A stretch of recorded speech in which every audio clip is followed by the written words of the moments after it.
Break के बाद एक बार फिर से आपका स्वागत है। हम लोग चर्चा कर रहे हैं कि यूएस के साथ ट्रेड डील कैसी हो सकती है और अब तक यूएस में जो हलचल हुई है।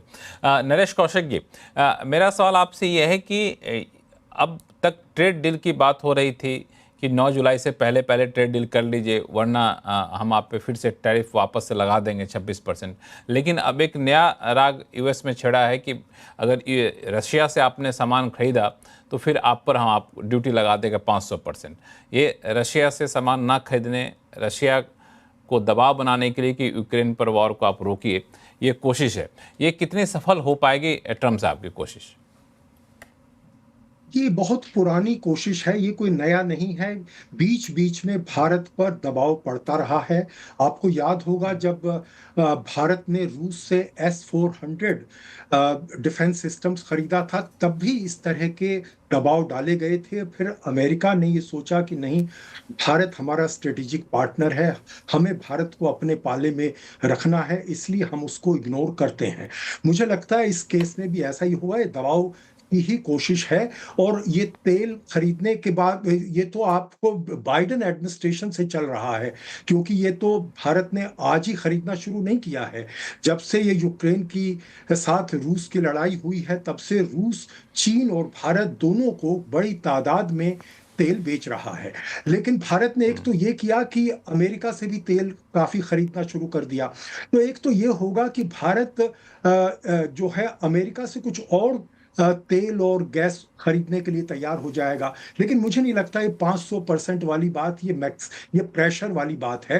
दूसरी बात ये है कि आप ये मत भूलिए कि ट्रंप दरअसल रूस को अपने पाले में करना चाहते हैं। वो पुतिन पर काफी समय से एक तरह से जाल फैला रहे हैं कि वो चीन से अपना दामन छुड़ाए और अमेरिका के साथ जाए, क्योंकि रूस को भी लगता है कि अंततः चीन उसका दुश्मन है। और उसके जो पुराने जो उसके साथ जो संबंध हैं, जिनको लेकर कड़वाहट उनकी रही है, चाहे वो पैसिफिक में विवाद हो, चाहे वो अभी हाल ही में एक रूसी एजेंसी की, सीक्रेट एजेंसी की एक रिपोर्ट आई है जिसके हिसाब से चीन को रूस अपना एक बड़ा खतरा मानता है।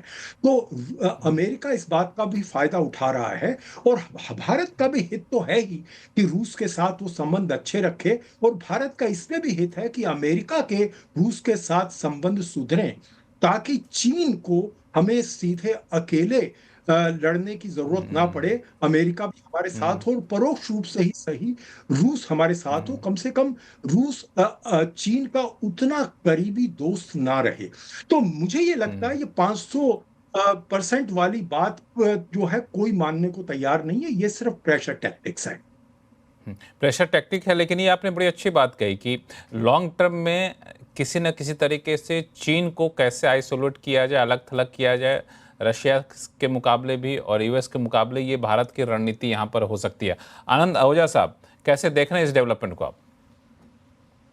मैं आपके जो कुछ पैनलिस्ट ने जो बात कही, खासकर मेरे ख्याल से स्वर्ण सिंह ने बात की कि सिर्फ धमकी है और ट्रंप की आदत है धमकी देना। लेकिन मैं इस बात से सहमत नहीं हूं, क्योंकि अगर हम देखें कि ट्रंप ने जो भी इलेक्शन में अपने वादे किए, वो अपनी तरफ से पूरे वो कर रहे हैं। उन्होंने कहा कि मैं नेटो का जो डिफेंस बजट है, जो उनको 3% देना होता है, अगर वो नहीं देंगे तो हम नेटो के साथ जो है कोई अपना समझौता नहीं करेंगे। आज अगर आप देखें, नेटो ने 3% नहीं 5% के ऊपर वो एग्री कर गए हैं। अगर उन्होंने ईरान के लिए कहा कि 60 डेज के अंदर अगर आप हमसे नेगोशिएशन नहीं करते हैं, तो 61 डे के ऊपर उन्होंने ईरान पे अटैक कर दिया है। तो सिर्फ ये कहना कि ट्रंप साहब सिर्फ धमकी देते हैं, करते कराते कुछ नहीं है, मैं इस बात से एग्री नहीं करता हूँ। रही बात 500% ड्यूटी लगाने की या नहीं लगाने की, वो बहुत कुछ निर्भर करता है कि 9 जुलाई तक हमारी ट्रेड डील जो है इंडिया के साथ क्या होती है।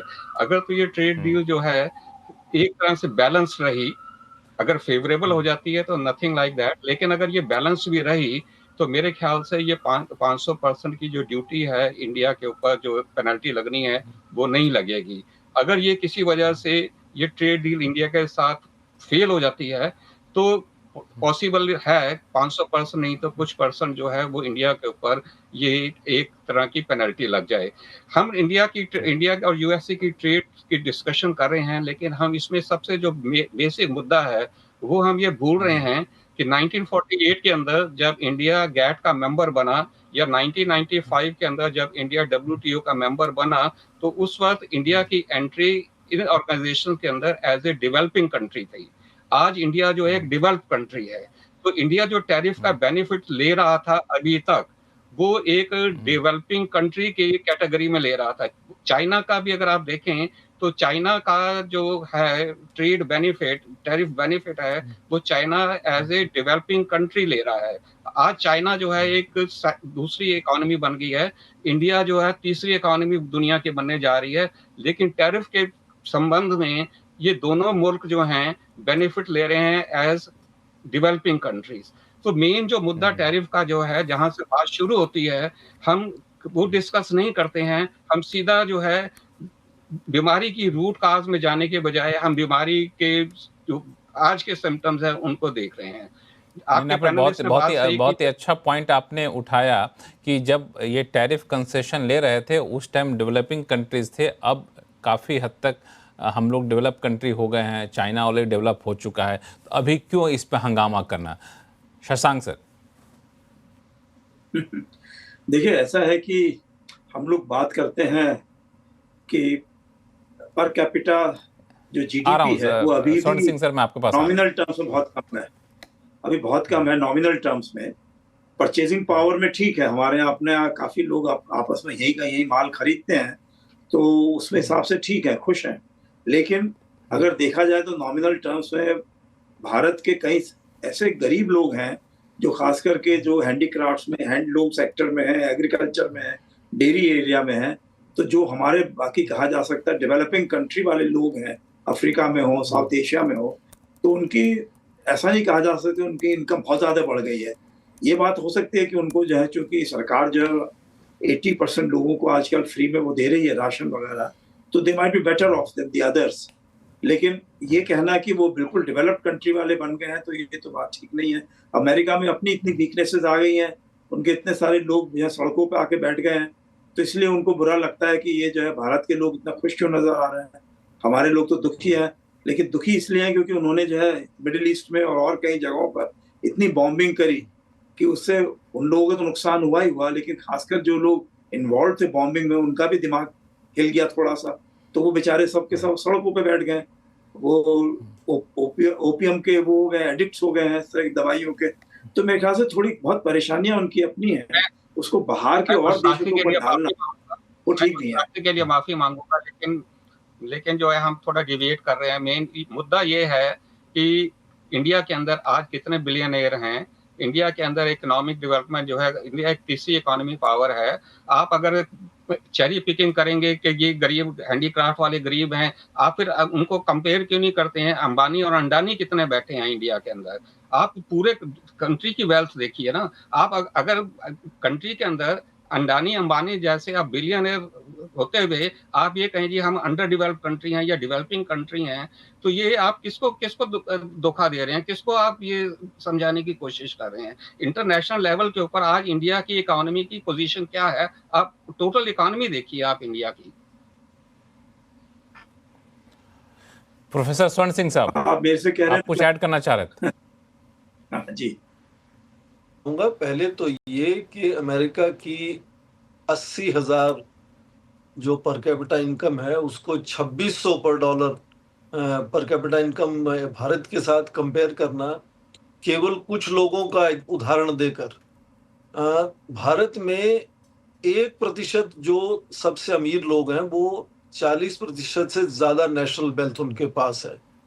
तो क्या हम जो बहुत से दूसरे लोग हैं जो कमजोर हैं उनको भूल जाएं और इस तरह के हम तौर तरीके अपना लें कि हम विकसित हैं? ये मुझे लगता है ये संभव नहीं है। भारत लोकतंत्र देश है, इसमें ये हो ही नहीं सकता कि आप जो आपके पिछड़े हुए वर्ग हैं, कमजोर वर्ग हैं, उनको आप भूल जाएं और ऐसे ट्रेड डील कर लें कि जो आपके इन लोगों को बिल्कुल हाशिए पर लाकर खड़ा कर दें और उनकी लाइवलीहुड्स पर सवाल खड़ा हो जाए। तो मुझे लगता है कि जो आप बात कर रहे हैं डायरी की और एग्री सेक्टर की, वो बिल्कुल भारत मुश्किल है मानेगा नहीं। भारत का जो बायलैटरल ट्रेड एग्रीमेंट नेगोशिएट करने वाला डेलीगेशन है, उसने अपनी स्टे एक्सटेंड करी है वॉशिंगटन में। इसका क्या मतलब है कि उनको उम्मीद है कि कुछ ना कुछ इसका तरीका निकलेगा। और दूसरी बात जो आहूजा साहब कह रहे थे कि ट्रंप जो कहते हैं वो करके दिखाते हैं। ठीक है, नेटो ने कहा कि 5% जीडीपी का हम डिफेंस पर लगाएंगे, पर उसके दो चीजें उसमें समझना जरूरी है।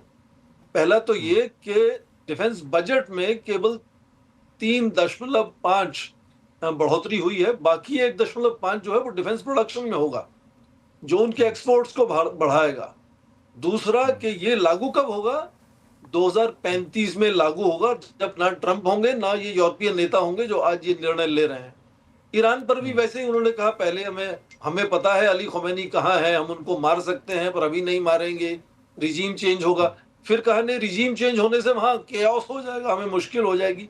तो वो हमेशा इधर से उधर बदलते रहते हैं, ये मैक्सिमम प्रेशर है। तो ऐसा नहीं कि इसमें जो जरूर जो कहते हैं वो करते हैं, ऐसा नहीं है। ये रिकॉर्ड 100% दुरुस्त नहीं है। आहूजा साहब, आपकी बातों पे लगता है हमारे एक दो मेहमान और कमेंट करना चाहते हैं, फिर मैं आपके पास आऊंगा। नरेश कौशिक साहब कुछ बोलना चाह रहे थे।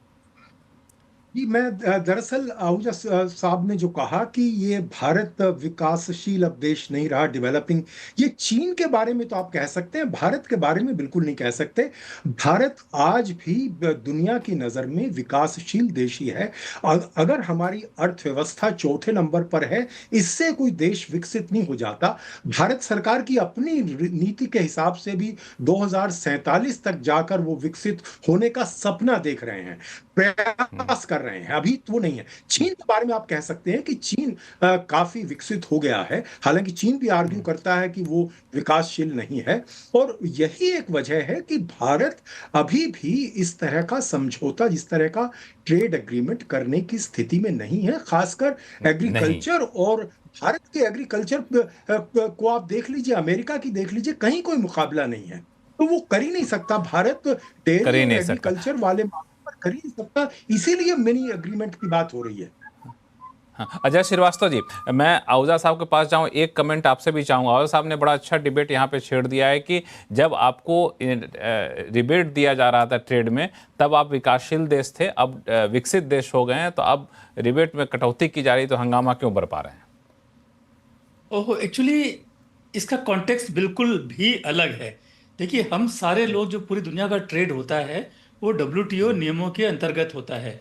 जब 1995 में डब्ल्यूटीओ बन रहा था तो सारे देशों ने एक कमिट किया कितना वो मैक्सिमम टैरिफ रख सकते हैं प्रोडक्ट के ऊपर। उसको शेड्यूल ऑफ कंसेशंस बोलते हैं। तो और बाउंड टैरिफ, उसके ऊपर हम नहीं बढ़ा सकते हैं। हर देश ने अपना अपना रखा है, इंडिया ने रखा, अमेरिका ने रखा। तो आज इंडिया के जो भी टैरिफ हैं, आपको भले ही अधिक लगें, वो सारे के सारे डब्ल्यूटीओ कंपेटेबल है। हमने जो कमिटमेंट दिया था उसके अंदर है हमारे सारे टैरिफ। अमेरिका के जो नए टैरिफ आए कंट्री, ये सारे वॉयलेट करते हैं, तो दे वॉयलेट डब्ल्यूटीओ। इसमें विकसित विकासशील का कोई चक्कर नहीं है। ये it is about the commitments taken at the WTO. आज अमेरिका उनको वायलेट कर रहा है। इसमें अमीर गरीब कोई बात नहीं, ये सब टेक्निकल इश्यूज हैं टोटली। ये सारे ट्रेड रूल डब्ल्यूटीओ से गवर्न होते हैं। और ट्रंप ऑफ कोर्स उनकी अवहेलना कर रहे हैं, लेकिन ये जस्टिफाई करना कि अब इंडिया बढ़ गया है, विकसित हो गया है, इसलिए टैरिफ नहीं लगे, ये बिल्कुल भी बात अनरिलेटेड है। ये केवल एक ही इसमें मुद्दा है कि डब्ल्यूटीओ कंपेटेबल कौन सा देश है, कौन सा नहीं है। इंडिया है, अमेरिका नहीं है। ठीक ठीक है। अब ऐसा करते हैं कि आहूजा साहब, आपके लॉजिक पे कई सारे कमेंट, काउंटर कमेंट आ चुके हैं। अब आप बोलिए, आप जो बोलना चाह रहे थे। अब मैं दो चीजें कहना चाहूंगा। नंबर एक, आपने बात कही कि इंडिया के अंदर 1% जो है अमीर लोग हैं और सबको उनको कंपेयर नहीं करना चाहिए आवाम से। यही बात अमेरिका के अंदर है। अगर आप बर्नी सैंडर्स की स्टेटमेंट्स देखें तो 1% Wall Street owners, they have plenty of wealth as well as majority of people, they जो वो लोग जो हैं वो गरीब हैं।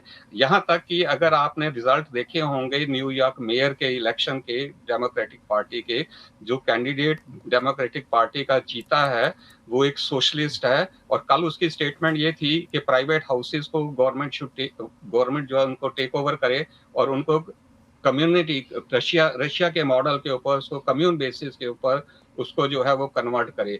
तो ब्रांडेड जो है मिस्टर जोशान ममदानी, जो डेमोक्रेटिक पार्टी के न्यूयॉर्क के मेयर इलेक्ट हुए हैं, बनने जा रहे हैं, और उनका जो कहना है वो ये कहना है कि अमेरिका के अंदर जो है हम सोशलिज्म लेके आएंगे, अमेरिका के अंदर जो है हम ये जो अफजल क्लास है, साहब एक जो बहुत टेक्निकल पॉइंट अजय श्रीवास्तव जी ने उठाया कि ये डेवलपिंग का मामला ही नहीं है, ये WTO में जो आप लोग कमिटमेंट कर दिए हैं उससे हट रहे हैं। हाँ, समय कम है इसलिए मैं चाहता हूँ आप इसको जल्दी से जवाब दें।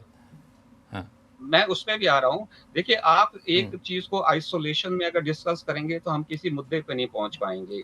आपको देखना है इन टोटलिटी में क्या है। आपके जितने इंडिया के अगेंस्ट एंटी डंपिंग केसेस हैं, चाहे वो श्रिम्प का केस हो, चाहे वो स्टील का केस हो या सिरेमिक टाइल्स का केस हो, तो वो सारे एंटी डंपिंग केसेस हैं। वो टैरिफ इश्यू है। यूएसए इंडिया का जो एक ट्रेड नेगोशिएशन हो रही है वो सिर्फ इस बात पे नहीं हो रही है कि टैरिफ जो है कितना होना चाहिए, और उसके अंदर भी अगर हम देखें तो जो ज्यादातर इशू हैं वो ऑलरेडी सॉर्ट आउट हो चुके हैं, जैसे आपके पैनलिस्ट ने भी कहा। और जहां तक मेरी को भी इंफॉर्मेशन है कि सिर्फ जो मुद्दा अटका हुआ है वो एग्रीकल्चर प्रोडक्ट्स के ऊपर अटका हुआ है, और उसमें भी जो मेजर 2-3 इशू हैं वो है डेयरी प्रोडक्ट्स, सोयाबीन और कॉर्न, जिसको हम मक्की बोलते हैं। ये 2-3 चीजें हैं जो फंसी हुई हैं।